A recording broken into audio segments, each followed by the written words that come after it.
Marco Reus. Daniel Malen! Wonderful! Fantastic from Reus. Jude Bellingham, that's excellent. Jude Bellingham, this is absolutely brilliant. Jude Bellingham! Absolutely magnificent. Reina, brilliant from the American. Just like that. Graceful, salute turn for Anthony Modeste. Wolf, not a bad idea. And there it is for Coco, for Borussia Dortmund. The long wait is over. Unbridled joy in the Revier Derby. Hey, welcome back to another week of the BVB podcast. My name's Jake, and I'm just going to start off by apologizing that we're a little late. We didn't do an episode last week. I had a family emergency, had to head out of town, so we couldn't make an episode work on what was probably a little bit better, a better week for Dortmund, a little better results-wise than this week because we're feeling a little crummy. I'm feeling a little crummy. Carver, how are you feeling? I know you're like physically sick, but I'm also in that same realm. Absolutely. It's beginning to look a little grim of just how stagnant this team is and how little improvement we are making.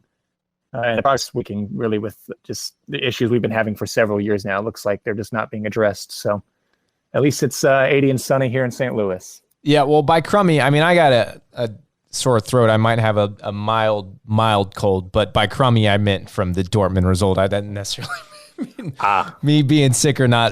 Definitely not the Dortmund result we wanted yesterday. But yeah, so last week, obviously, we did have the win against Eintracht Frankfurt, which was exciting. But Carver and I even hung out in person. We don't always just talk on podcasts. I mean, that was the first time we kind of like hung out in a long time. But we were talking about the game a little bit. It's like it was a good result. It wasn't the best. It was kind of a gritty win. We maybe didn't deserve it, but hey, we'll take the win. And then we had the Champions League draw against Copenhagen, which is kind of what we thought. We had rotated the squad and everything there, so that wasn't a result that was too negative, I guess. So starting the week, we had the 3-0 win, which is exciting, and we'll get into that. And then yesterday just kind of ruins things. Where do you want to start, though, Carver? Oof. Yeah, so the scoreline against Bochum, I want to say first and foremost, is very flattering. I mean, we could have easily been 3-0 the end half, and we just got pretty lucky there. I think the XG for the Bochum game was 1.5 for Dortmund and 0.6 for Bochum, even though the scoreline ended up being 3-0 us. So very fortunate, just not in that result. But yeah, going back to how you mentioned against Frankfurt as well, I mean, pretty undeserving. We had a call that actually went our way from a referee's perspective. I mean, we've had countless calls in the past that don't go our way, blatant penalties, and now we actually got a little bit of fortunate luck going the other way. So at least we got points in those sense. But yeah, we could start with Bochum. Last time out, they beat us at home, even though but I think that was their last win on the road. They've been pretty dreadful this entire season. How completely overperformed they were last season.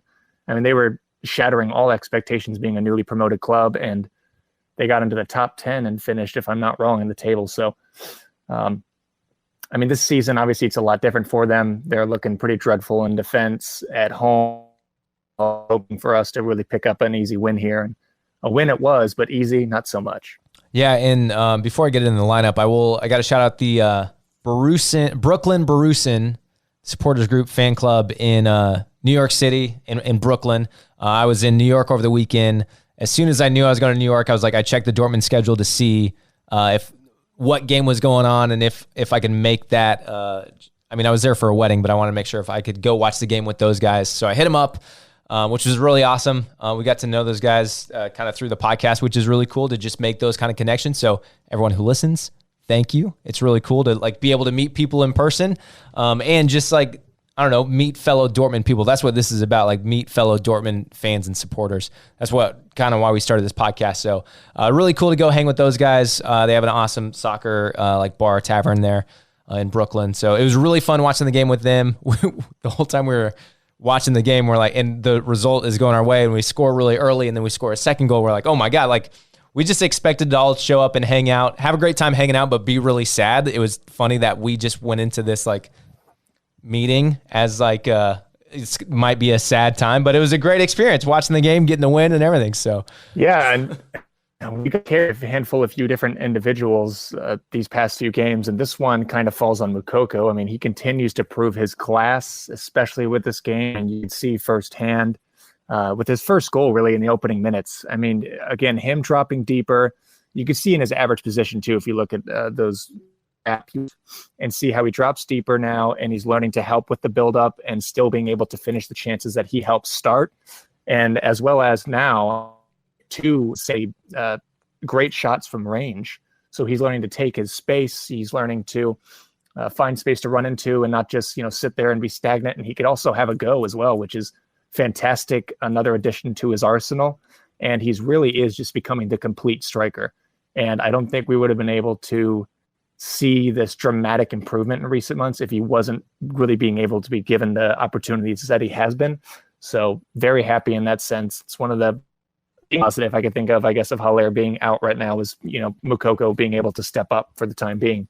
Yeah, and possibly securing a spot on the plane to Qatar for Germany. I know that's a lot of talk right now. Like how could you not take him with his performances lately? But seeing that goal, we talked about the first goal. We talked about it. I think in the last episode, it wasn't last week, but whatever the last episode we did about like the confidence thing, and the confidence to just be like, to go for goal and not necessarily be a little selfish sometimes. Like maybe we've seen it in a negative way, but we mentioned that this is what we want to see. We want to see him taking those chances.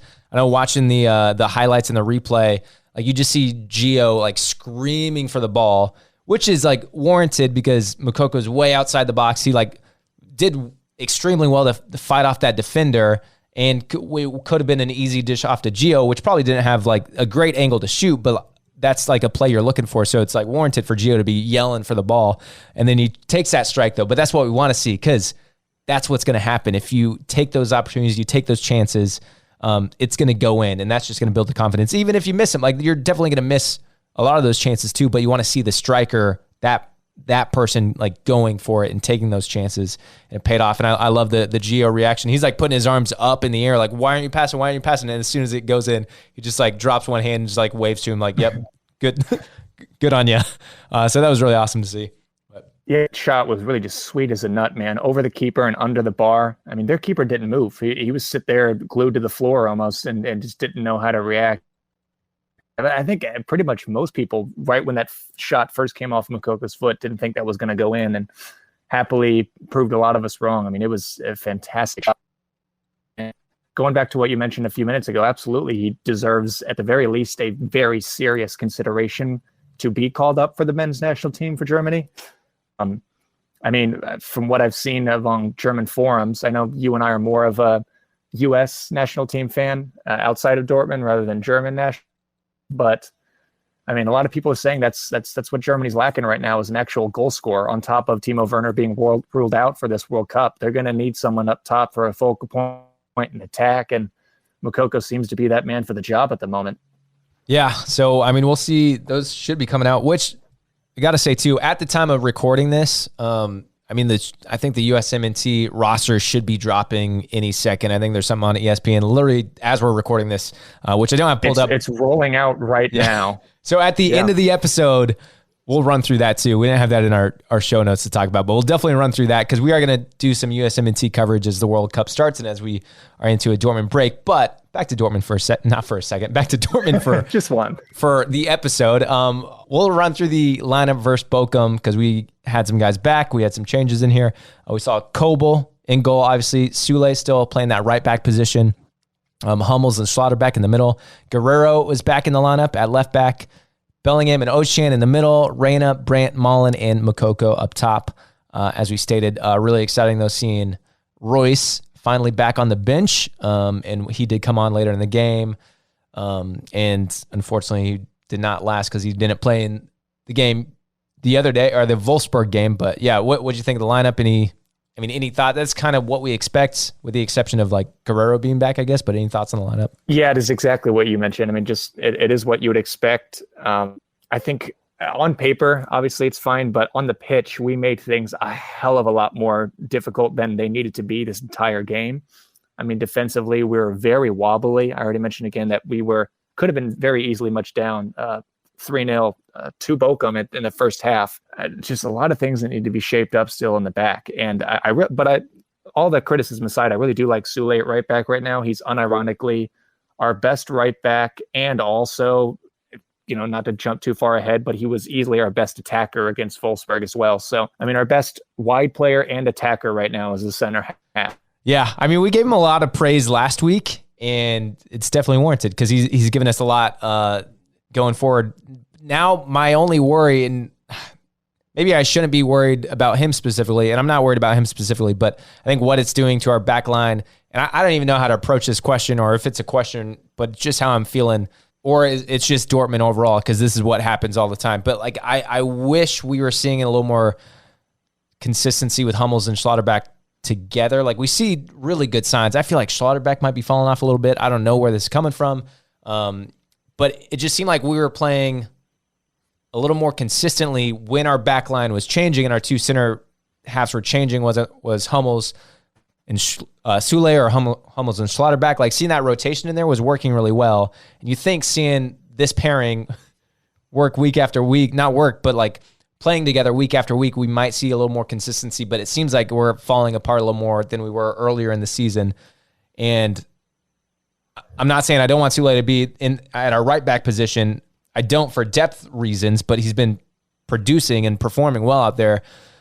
And I just don't know what's collapsing, what's falling apart, or why it is, other than just Dortmund being Dortmund, sadly. Yeah, with everything constantly switching around, it's just kind of what we have to work with at the moment, with Meunier being out, with Morey being out, with Wolf being out. We really do not have any other options at the moment. So it's difficult for Sule and Schlotterbeck to continue that partnership at the moment at center half because of those. But Hummels is obviously a great addition to slot in there. He's a great leader for having them both on either side of him and Schlotterbeck I think it is fair to say he's been struggling a bit, or maybe struggling is a little bit harsh of a word, but he's not performing up to the standards that I guess that we all thought he could on a consistent basis at the moment. But I have said since the very beginning of the season, though, that he is very much a risk taker. Someone who's going to go full in, he's going to dive in, he's going to throw his body in there. He's going to make challenges that are not as necessary or dramatic, but he's just going to, and sometimes it's going to be costly. And the same thing on the ball as well. He's going to be a little bit of a risk taker when it comes to his passing. And it looks like he's just got to work those errors out of his game right now and be a little bit more level-headed. And I think it's something that he can definitely overcome. He's shown his quality already countless times this season, and I'm very excited for him to be here for the long run too. But yeah, it's just kind of, again, our whole squad is looking very, very depleted at the moment. There's not many individuals in point you would say they've been consistently great all season, really.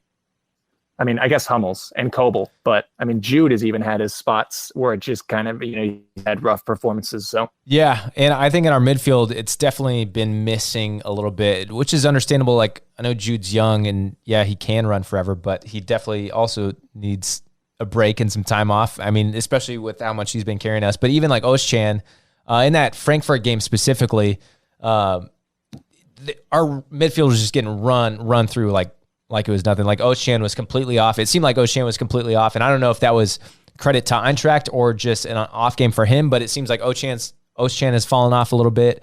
Just our midfield in general, whether it's both of them or what, in the Wolfsburg game, which we'll talk about, Jude did not look great. He's been having just a lot more missed passes lately. I don't know what it is exactly, if it's them being tired and exhausted, or if anything's changed with how they're being told to attack or stay back, or I don't know what the issue is there, but it's definitely noticeable, and maybe that's why.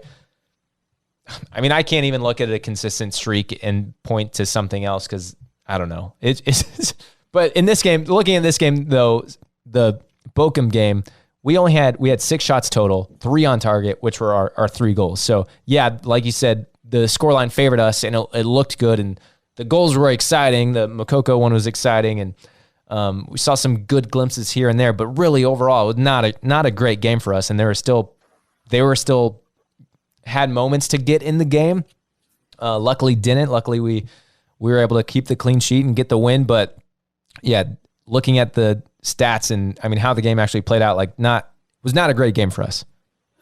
Yeah, I mean, so we were also bailed out by Bochum have conceded 9 penalties this season alone, and that is 5 more than the next team, which is Wolfsburg. Bochum has conceded 9, and next is Wolfsburg with 4. And that just goes to show you how shambolic they are in defense at the moment, which is crazy to say because, we're the ones that usually are pretty shambolic at the back. But if I'm not wrong, penalties are an instant like 0.7 for XG. So if you were to subtract that from our 1 points already, I mean, we're basically right there with Bochum. So again, very flattering scoreline. We were very wobbly in defense. And like you said already, I mean, Bochum had a handful of chances really, even the first half, to put some away. I mean, they scored one that was offside. They had an overhead kick that they just barely missed. Was in the 24th minute, if I'm not wrong. I mean, that could have shut us up real quick. Just a lot of unnecessary mistakes and needless goals to really concede. I really don't think we should have made this as difficult as it needed to be. It should have been, done and dusted, and get out of there. But yeah, just made too much of a game out of it.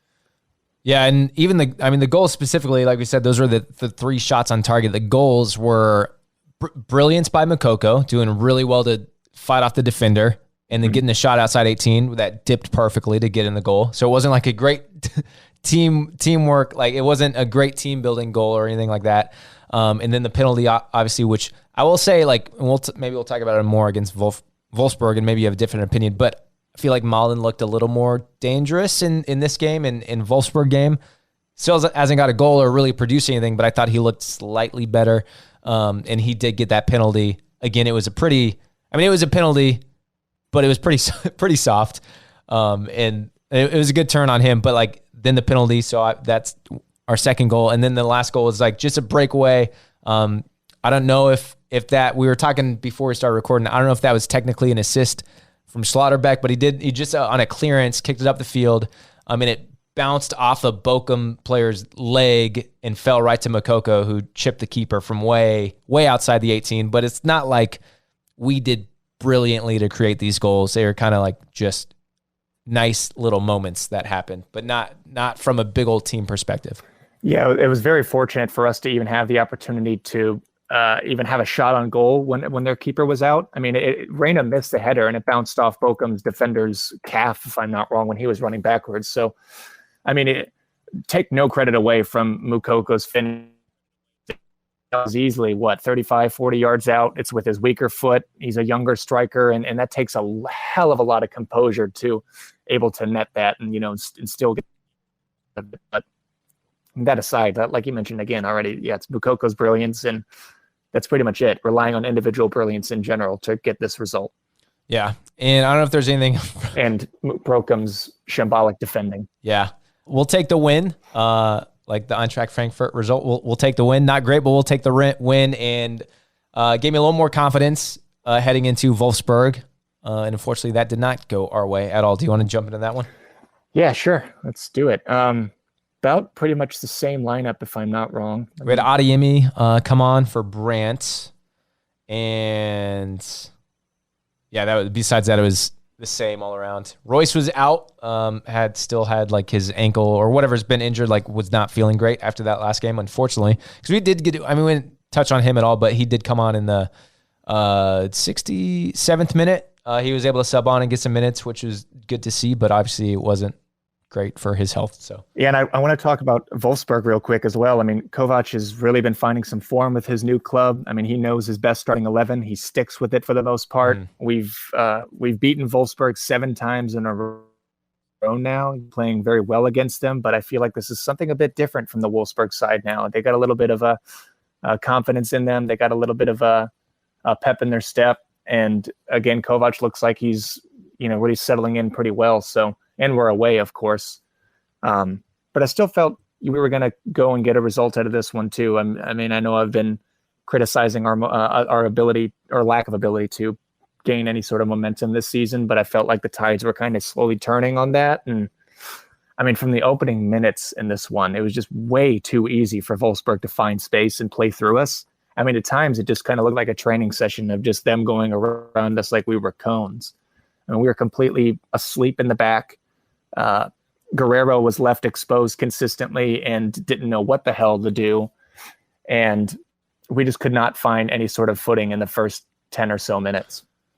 Yeah, it feels like the last week has been like building confidence. Like maybe the results weren't, or the results were okay and good. We weren't playing that great, but still getting these results, which were results we needed and points we needed. So it seemed like, yeah, the tide is shifting our way, like you said. And maybe I was taking confidence from that, and I was hoping and assuming the team was taking confidence from that too, which I thought was going to play better moving forward for us.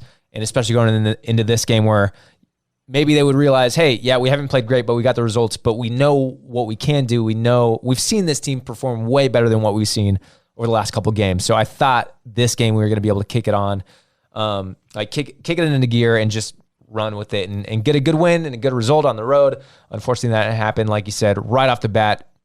So much, like a ton of pressure from Wolfsburg. Credit to them. And I don't know how many of the corners they had in the first few minutes, but I mean, third minute, we already, like Koba already saved us once with a big save. And then shortly after that was when they got their goal in the 6th minute. And yeah, I don't know. It looked bad from the start and it was bad. We did create some chances here and there, like Sule. There's a good chance from a Sule cross for Malen. But it wasn't on target. It was blocked by a defender. But like I said earlier, I think Malen looked pretty lively and he seemed to have that whoever his defender was, like he seemed to have that match. Like he was being able to blow past that defender, like, and get around him on multiple occasions. He did have a good chance earlier where it was a quick slap shot like we've seen before, but again, it was near post and it was a good save. And maybe he should have went wide and it wouldn't went in. And that's like the decision-making things that we've talked about multiple times, but I thought he looked more lively. We at least created a few more chances in this game. We took control for part of it, but overall, I mean, looking at it overall, like you can't just look at those small, maybe 10-minute spans where we had control and didn't do anything with it when the rest of the game was just kind of shit. Yeah, to go back to the beginning of what you just said at the corners, I mean, so they had 6 corners in this game and we had 9, and we did not score from any. We didn't score this game at all, but I wanted to mention that we have over 90 corners. I believe it's 91 now in total to score full corner as just a football club, which is insane. I mean, not only are we poor at defending set pieces, but also attacking them. It looks like we have put zero effort or time and resources into fixing that whatsoever. So that was pretty shocking. We had a decent spell of like 10, 12 minutes or so. We were controlling the midfield, which is pretty crucial. I mean, we were able to control the tempo well, dictate the game, but yeah, couldn't do much with it. You mentioned Malen already.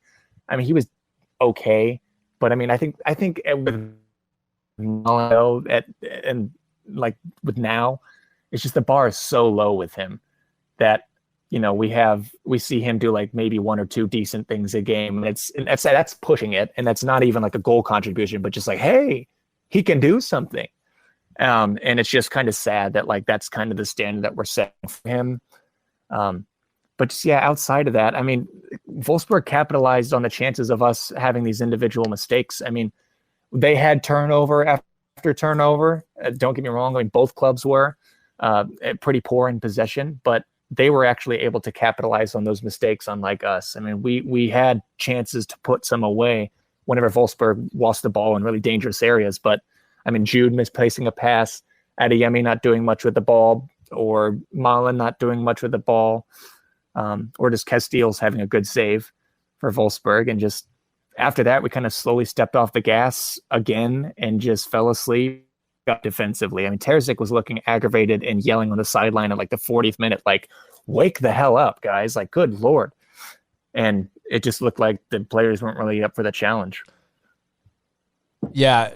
I want to go back to the Malen thing just briefly, because you're right, and it is sad that he blows past a defender and gets in the box, and I'm like, oh, he actually looked good and lively. It's like, you're right, he should be doing that every single game. That's why if you're starting, that's your job, like this in the simplest form, and that's what we should be seeing week after week. And it is very sad. Like we watched so many games where I've felt like, oh man, he didn't do anything.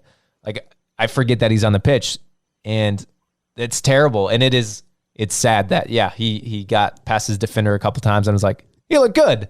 He got a shot off. He looked lively. But yeah, it's so sad to think about that. In this game, though, at least we did have shots-wise compared to Bochum, we had 21 shots. Only 6 were on target. There were quite a few like that weren't even counted as off target, but they were still like shots that were blocked or something like that. So at least we did look a little more lively, but just the mistakes, which is, I mean, we see it all the time. Like, we just is what we see with Dortmund. It's like, can we play a game with, I know obviously there's going to be no mistakes, but like these big mistakes that lead to goals and big opportunities in the defensive half, like that's where it gets real frustrating, because it's just, I don't know. It's like, people can't be perfect, but you got to cut that stuff out of your game if you actually want to do anything. Be successful. Yeah, that's not how champions act. That's for damn sure. And I know you mentioned the word lively, and lively in attack, sort of, but definitely not defensively. Again, we were very, very much asleep, and it looked like we kind of just was to a loss throughout the entire game, really. I mean, I mentioned already, but Sule, again, was our best attacker here. I mean, our best attacker and wide play is center half. And I'll just get us out of the way now, but just, I mean, this team seriously needs to address some of its issues out wide. I mean, I know I tweeted this already, but we were talking about wingers towards kind of the beginning of the season, or at least earlier in the season. And I didn't think we needed any because we had so much available personnel at the time. And I mean, now that I guess keep watching this team over the last month or so, I really do think this team really needs an overhaul for players wingbacks. I mean, we should definitely, the wingback should be first and foremost a priority, in my opinion. That is something that we have to address this winter or at the summer at the very, very latest. And I'm talking a left and a right back, both. 2 players, both should actually be able to know how to defend, and Guerrero can be moved up, because it's just a lost cause at this point, constantly trying to play him as a left back. I don't think it's just really going to work out at that point. Next, 2 wingers, and we have 2 wide players in JBG and Wolf that I think we could invest time and money into. They're both players that have a lot of potential or a lot of promise in them, but they're world beaters, and we're going to need those world beaters if we're actually going to want to contest for anything. So let's go for 2 wingers, and not this striker winger hybrid, but actual wide players that can run the channels, and one that or players that have good decision making ability, that could take on these 1v1s, that can cross.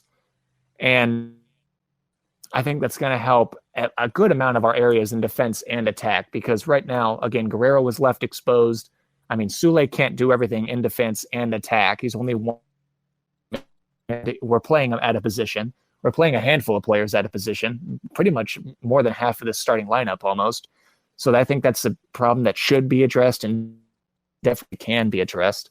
And one big reinforcement that we have coming in the summer that I don't see a lot of people talking online about at the moment is Knauf. I've been watching this season and a little bit towards the end of last season when Frankfurt were making their Europa League run. I mean, I'm very excited to have him back. He's coming off of a month-long injury this past few weeks, but he's been very, very impressive during his loan spell at Frankfurt. I mean, his goal-creating chances per 90 continues to rise for the past 2 years. I mean, he's got a high work rate. He can play on both sides of the ball, defensively and offensively. He's strictly a wide player that can run those channels, like I mentioned. He's got pace. He can take runs. I think he's going to slot on perfectly to the squad this next season. And to be able to afford any sort of more players outside of Knauf, you're going to have to off the squad. And I feel like, honestly, at the moment, that should be Hazard and Malen. You know, both have had their fair share of opportunities to continue to prove themselves. It looks like they're just not good enough, unfortunately. And unless Terzic fancies Malen over Adeyemi, I mean, they both have their strengths and limitations. Malen looks like slight ones, but not by much. And Adeyemi, as seen in the Man City game, offers more of a grit and a defensive work rate. So I don't really know which one Terzic might want to go for in the long term, but I say at least 2 of those 3 need to go, because they're sucking up salaries. I think we can get some D from at least a few of them and invest in players that are actual wide players and not these continuous hybrids or, a left mid and / center forward that we're going to play at left back like Hazard. I mean, it's just setting these players up for failure. It's setting the coach up for failure. It's setting the club up for failure. Yeah, that was a beautiful rant. I loved it. And if you just want to do that for the rest of the episode, that's fine too. I've been Chris knows he took it right out of my mouth, but it's been building up for a while now. On Knauf, because he's been playing with Frankfurt, he's been playing like a wing back role. So do you see him coming in as that right back? Or is he going to play, if we stick to this 4-2-3-1 or 4-3-3 system, is he playing higher up the pitch and we still need a right back? I don't know if I've watched him enough to know like defensive abilities, but where do you see him as a player in that sense? And I know he's on loan and he's our player and he can come back. Do you find that like do you think there's a chance he doesn't come back to Dortmund? Whether it's he wants to stay at Frankfurt and they make a sale or a bid for him, or if like he wants to go somewhere else? I think Knauf definitely should be molded into an actual wide player / winger. I don't think we should be like a fullback. I don't think that's where his strengths are. I was just saying if we needed to, he's that versatile. But yeah, stop with the players out of the position, because again, it sets all of them up for failure. So I think we should, invest in him being right or left mid, one of those two. But again, someone who could play out wide and stick to providing that support and attack, but also coming back as well. And I think he definitely comes back. I think he's been with our youth academy for a long time. I think he loves these. We've given him opportunities before his loan spell too. So it's not like we're, looking to get him back just to bench him. And he's obviously proven himself as well. He's on a winning team. He's at a top club in the Bundesliga.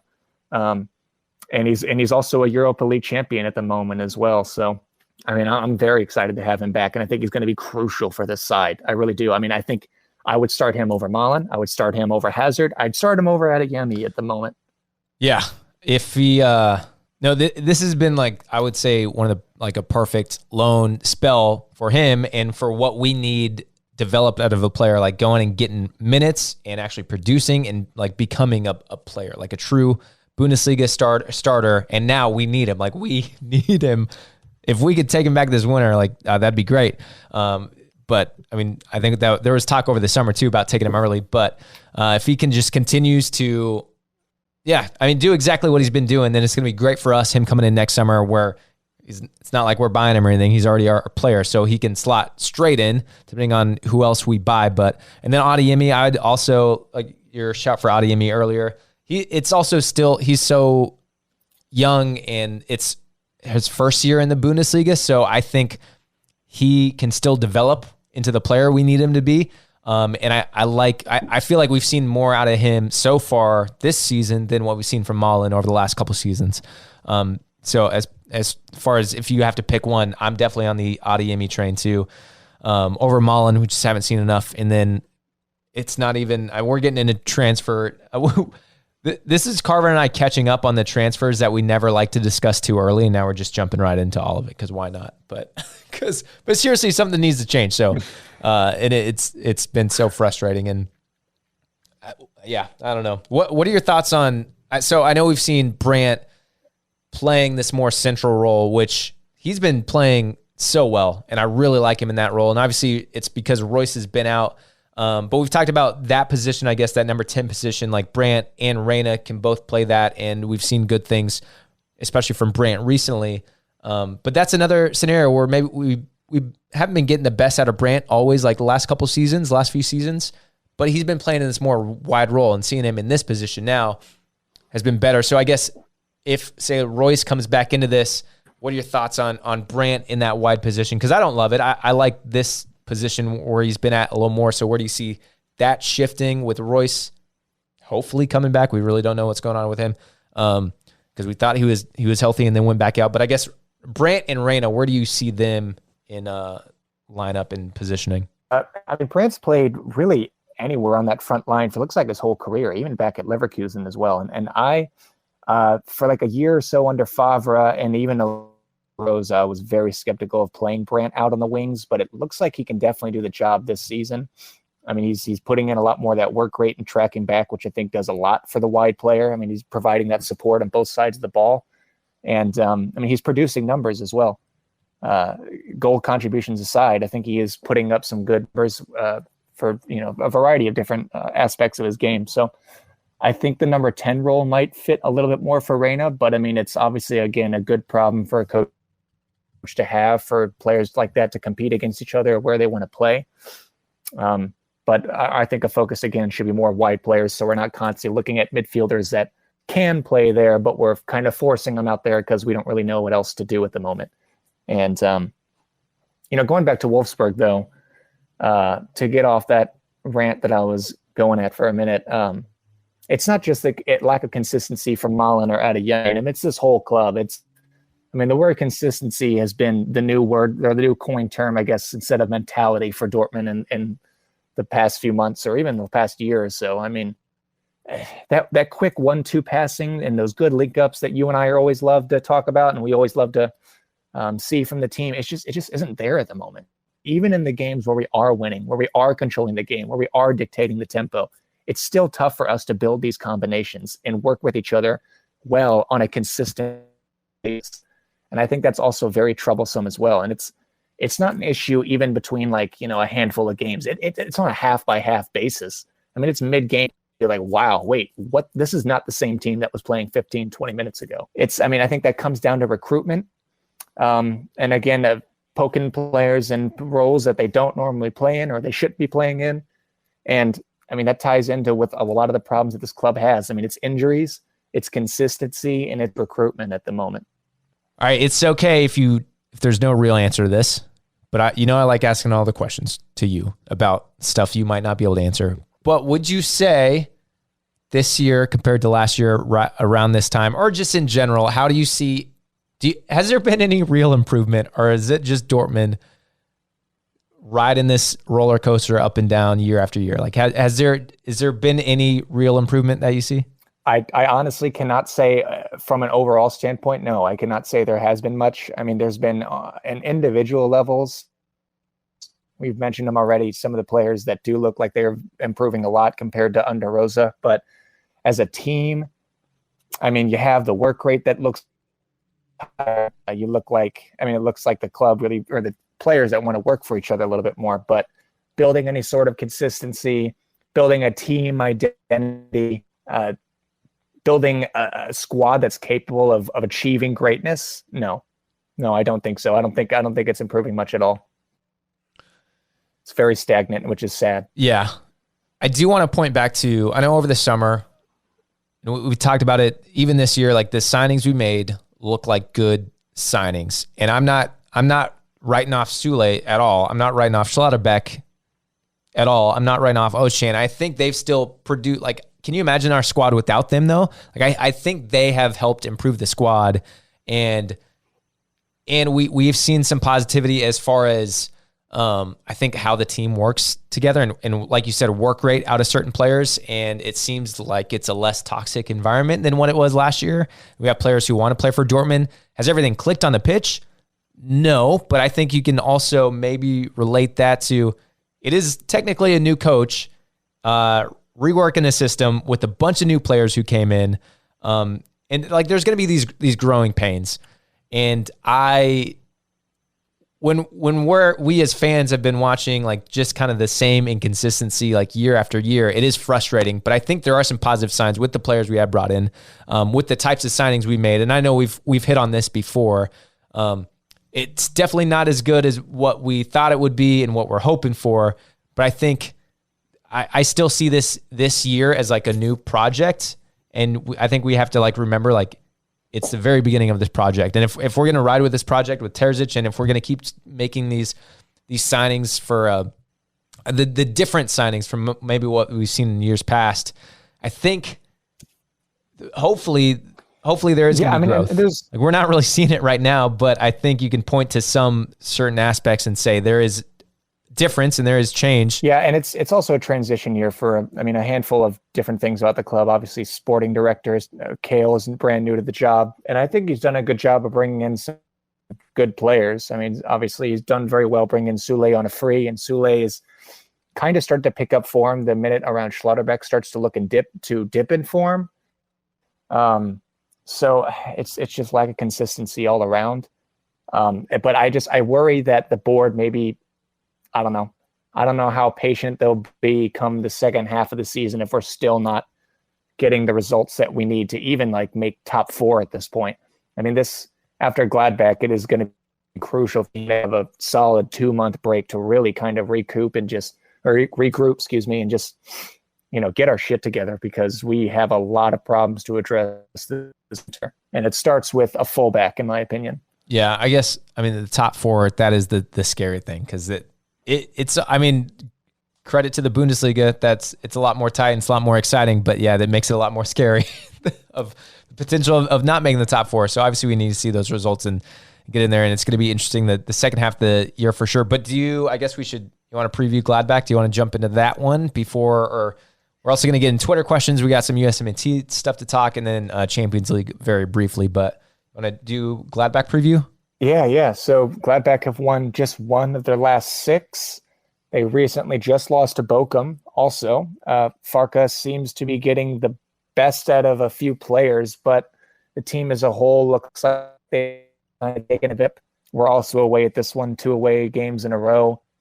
I haven't seen Gladbach play too much this season. The few that I have, I've seen, I guess, where there are areas that we could look to exploit. But at the same time, there are sure as shit areas to exploit for Gladbach as well. Again, I imagine they probably watched the game that we had against Bochum. I imagine they probably watched the game that we had against Wolfsburg and are probably licking their lips in certain areas of the pitch, specifically Rafa. I mean, if they could shut down Sule at the moment, we don't really have anything going on the right-hand side either.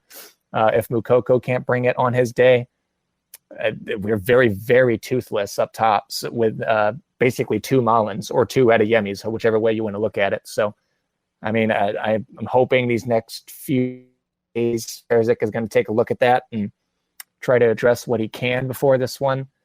But yeah, I'm a little worrisome on this one. I'm going to go with as far as prediction. I did watch the Bochum Gladbach game the other day, which I would say, I mean, it was a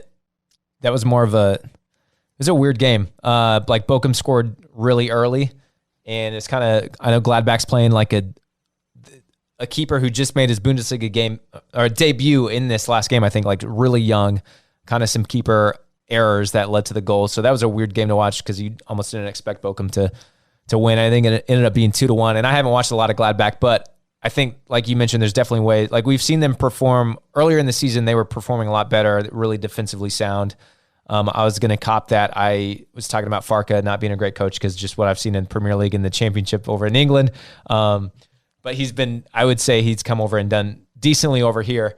But yeah, a little inconsistency lately, but I still think he's a smart coach. I'm going to shift everything I said earlier or preseason and say he's a smart coach, and he'll be able to know how to attack us and know how to play against us and be up to date for that. But I'm going to be optimistic. I'm always going to be optimistic and say a 2-1 win. Yeah, they're stumbling a bit, but again, I think with players like Playa, Thuram as well, they're going to try to exploit that left-hand side for Dortmund and maybe bag 1 or 2 early, and then, I don't know, pack it in. But I'm hoping there's a response from the team, but I imagine Gladbach are going to probably look to have some sort of response too, losing to a relegation side in Bochum. Yeah.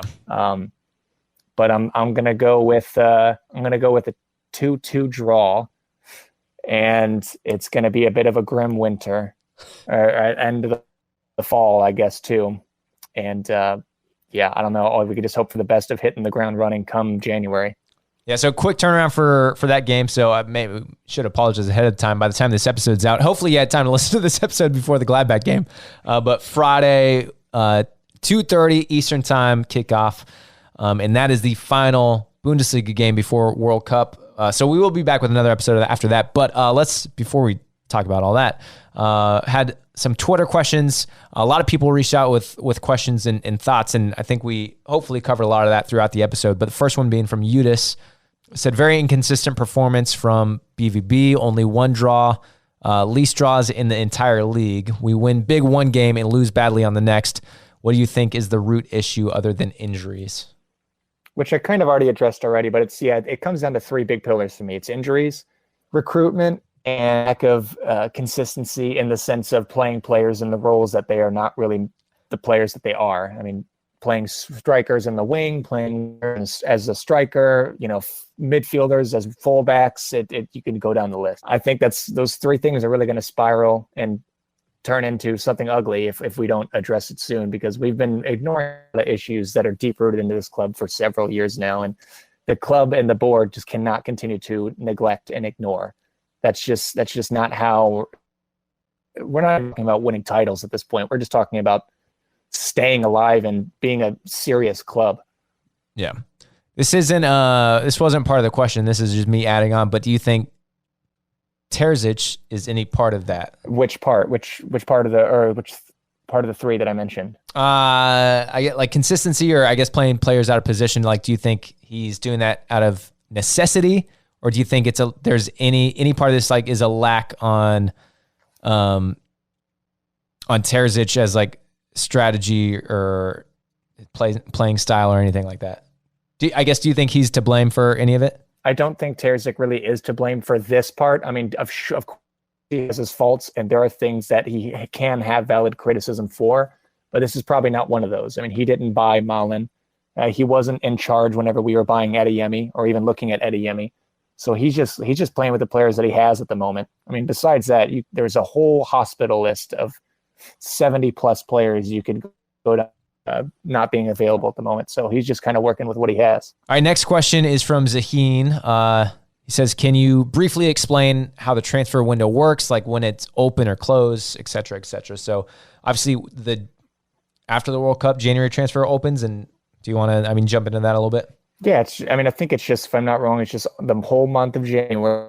And then again, from July 1st until August 31st. And business is sometimes done, within the coming weeks of before and after the official window, quote unquote, opens and closes. But that's whenever players are actually moving in and out of the door. And that's whenever the business transactions are actually completed in that sense. But, that's just, I imagine that's just how briefly it works. Yeah. I think when it was happening last year when we were signing Sule and Schlotterbeck like outside the window, and both kind of confused and like, all right, if they're getting the deal done, cool. It's kind of weird that it happened that way. But I'm all about it, like getting them in early, and getting the plans in place. But as far as January coming up, like what we could potentially see is, my dog's yelling. Apologize for my dog yelling in the background, but what we could potentially see, like as soon as like January 1, we could start to sign some new players or ship some guys out. Obviously, we won't see that stuff early on. A lot of stuff falls kind of later in the window, especially in the January window. Like a lot of stuff might happen on deadline day, but basically for Zaheen coming up, like look out in January. That's when we could move some players in and out, and hopefully we will see some stuff, because it seems like that's what we need to kick it in the next year, in the second half of the season. Yeah, in the case of Sule, if I'm confused about that, we were just signing him because his contract was ending in 6 months after we approached him. So the announcement came out in January, but his contract ended in the summer for Bayern Munich, and then he immediately just picked back up with Borussia Dortmund. So I think we're going to be able to potentially do that with Kamada from Frankfurt. Absolutely incredible player at the moment, one of the best in the league. Would love to have him, but also a center attacking mid is like the position that we do not need to reinforce at the moment. So I'm hoping that's not the only position that we're looking at right, or the board is looking at right now with that tunnel vision. We have glaring problems elsewhere, so that might be a situation since Kamada's contract ends with Frankfurt come this summer.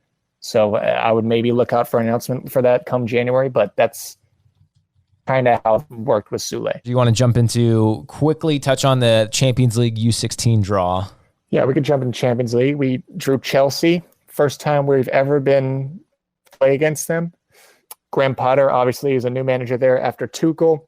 A lot of people online are saying this is like the Pulisic derby. I'm not really into that. I'm not like, I don't know. I think Pulisic is kind of a little overrated, but that's for another podcast, another day when we talk more men's national team. But for this one, I think this is honestly pretty winnable. Of course, it's not going to be easy, and it's going to be very difficult. But we could have had a hell of a lot more overall. There were numerous clubs that I would have I'd rather have Chelsea than like 6 or 7 other different clubs. So I'm not really complaining in that sense. Again, Zanuck get to see how we match up against Potter and his side. I'm excited. Yeah, I like this draw too. Like you said, more than a lot of the other teams we could have picked or drawn against. I think this is could be a good matchup.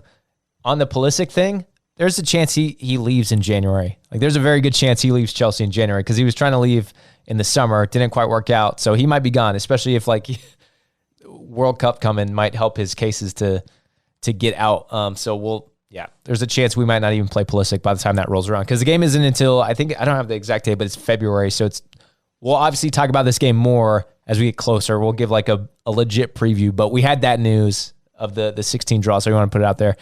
So we are matched up against Chelsea. That's our next Champions League game. And talking Pulisic and USA, you want to jump into the USMNT because we have the full roster now for USMNT as you do, as you're listening to this the day after we recorded it. But you want to run through this? Let's do it. We're not going to do a whole big analysis thing. We might throw out some little quick thoughts on anything here or there. But I think the big standout goalkeepers, Ethan Horvath, Sean Johnson, and Matt Turner. Zach Steffen is not on the list for the World Cup. Kind of crazy. It is kind of crazy. From being our number 1 to not even in the squad. It's sad, but he went to Man City knowing he wasn't going to get any playing time, and whenever he is loaned out, he's not performing well whatsoever. So, I think this was in talks like well over a month ago that his role in general was in jeopardy. So it sucks, but this industry cutthroat stuff. Yeah, pretty nuts. And then just jump right into defenders. We have Cameron Carter-Vickers, Serginho Dest, Aaron Long, Shaq Moore, Tim Ream, Anthony Robinson, Joe Scally, DeAndre Yedlin, and Walker Zimmerman. The big standout to me, maybe you too, Tim Ream. I'm so glad he got the call because he has not been in the team lately. He hasn't been around the system in a while, but he's playing for Fulham in the Premier League. I know he's older, but he's like starting week after week. He's Fulham's captain. He's been performing consistently with them. He's also a St. Louis guy, so got to give him a shout out, show some love there. I love me some Tim Ream, and I'm very happy from like the inconsistency we've seen in the back line here and there. I'm glad that he's in there. Yeah, I'm also happy Ream made the squad, and I'm imagining he only did because of Richards being out. But another eyebrow raiser for me was Shaq Moore. We have already Dest, we have Yedlin, and we have Scally who could play it right back. So I'm not really sure what, I guess, I also don't watch the MLS, let alone Nashville, much at all. So I just was a bit confused of where Shaq Moore might slot in there. It looks like he can really only play it right back, a little more high up the field, but so can Dest, so can Scally, and so can Yedlin. So I felt that was an interesting choice. Okay, now I'm looking at this list. Who's another left back? Like Dest could play left back. Robinson is obviously starting left back, but as far as like depth there, Scally's left back? I was thinking he was right. Okay. He can. He is, but he can also play left back. Okay. All right, we'll get into midfielders, which I think is pretty much what I thought. Brennan Aronson, Kellen Acosta, Tyler Adams, Luca De La Torre, Weston McKennie, Yunus Musa, and Christian Roldan. Was there anything in there that stuck out or a little weird to you? That's pretty much what we were all expecting. I think besides Roldan, I think that was a little bit more surprising. But yeah, other than that, I think that's really no complaints there. And then, so jumping in our forwards, Jesus Ferreira, Jordan Morris, Christian Pulisic, Gio Reyna, Josh Sargent, another St. Louis boy, Tim Weah, and Haji Wright. Some surprises in there. No PFOC. No PFOC and no Pepe, which I haven't been all on board. I haven't been all on board the Pepe train. I think he needs to develop some more. But yeah, PFOC, we talked about the last window. I was really, really mad he wasn't in there, and he's still not in there. So yeah, I don't know about I think you and I both don't really have any expectations for this team going into this tournament. But again, that's for another day. I'm excited to talk about that in another episode. Yeah, which on that, I think that kind of wraps it for this episode. We'll dive into it more because we are going to do USMNT coverage during the World Cup because it's okay. I'll just mention it briefly. We're going to have so much time off. Dortmund plays Friday, and then they don't play again until end of January. They do have some friendlies scheduled here and there, but it's just going to be a long time without Dortmund, which I don't know. Maybe that's what you're feeling you need. You need a little break. You need a little mental break. I'm bummed. I'm excited for the World Cup. I'm excited to watch the World Cup, but it doesn't get any better than watching domestic football. It's going to be sad. It's going to be a big break. I don't know. Yeah, I need a break personally. I mean, maybe not 2 months, but I need a break. And I think the club definitely needs a break too. Yeah. So, I mean, we'll have some stuff planned throughout the break. We'll talk about that more next week because we will be back after the Gladbach game to recap that and then preview USMNT and World Cup more. We'll probably do some updates. I know in the last window we gave some updates about specific Dortmund players and how they're tracking and playing throughout the window. So World Cup wise, we'll cover all that too, but it's mainly going to be USMNT with some other Dortmund player coverage. But we'll get into all that next week. Besides that, I think that's it. Really appreciate you hanging out and listening. Like I said before, with me hanging out with the New York guys, stuff that's really cool that could happen because of this podcast, and because like with this podcast, we can just find new Dortmund friends to talk Dortmund with and watch games with. It's the whole point of it. So we really appreciate you listening and reaching out and connecting with us on Twitter and Instagram, which is the BVBpod. You can find the links to everything on the description of this episode, and of course our website, thebvbpodcast.com. Carver, do you have anything else? That's it. Thank you for listening. Yep. We'll see you guys later. Bye.